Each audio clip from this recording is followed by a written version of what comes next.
The courts are now deciding the legality of the president's attempt to redirect funds that Congress explicitly did not allocate to build a wall on the southern border that, remember, Mexico was going to pay for.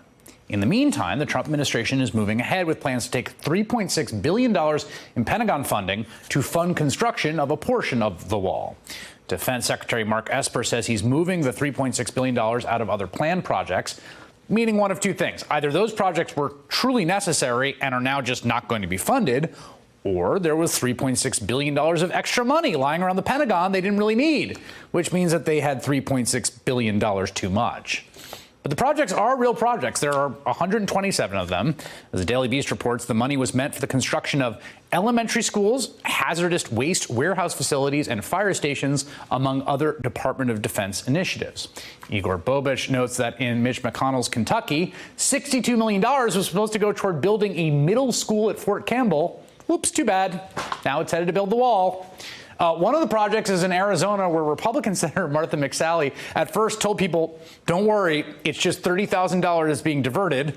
Her spokesman then said the president will actually divert $30 million, not $30,000. Quote, Army provided documents listing it in thousands. We didn't catch the shorthand. Whoops. Sorry, it was off by a factor of 1,000. Now, the Pentagon is saying everything will be fine so long as, get this, Congress agrees to, quote, backfill the funds. Wait a second. But that just means that Congress is going to fund the wall, because if you take the money out of those accounts and you put it into the wall and then you fund those accounts, voila, you have funded the wall. Now, the courts are working this out. The ACLU said it would seek a court order blocking use of the funds as part of its lawsuit challenging the president's abuse of emergency powers. But remember, Congress has power of the purse, Article 1 power under the Constitution. If they want to retain Article 1 power, they can stop this. Which is to say, they can pass a one-sentence piece of legislation out of both houses and explicitly say, you cannot build new wall. And they can override Trump's veto. Republican Senators Mitt Romney and Mike Lee have joined with Democrats to raise red flags about Trump's attempt to circumvent Congress, as they should, because he's trying to take their most powerful, important job away from them. If Congress, both parties, serious about protecting its constitutional role, lawmakers need to come together across party lines and pass legislation that says you can't do this.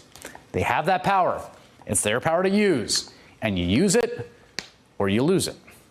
Hey there, I'm Chris Hayes from MSNBC. Thanks for watching MSNBC on YouTube. If you want to keep up to date with the videos we're putting out, you can click subscribe just below me, or click over on this list to see lots of other great videos.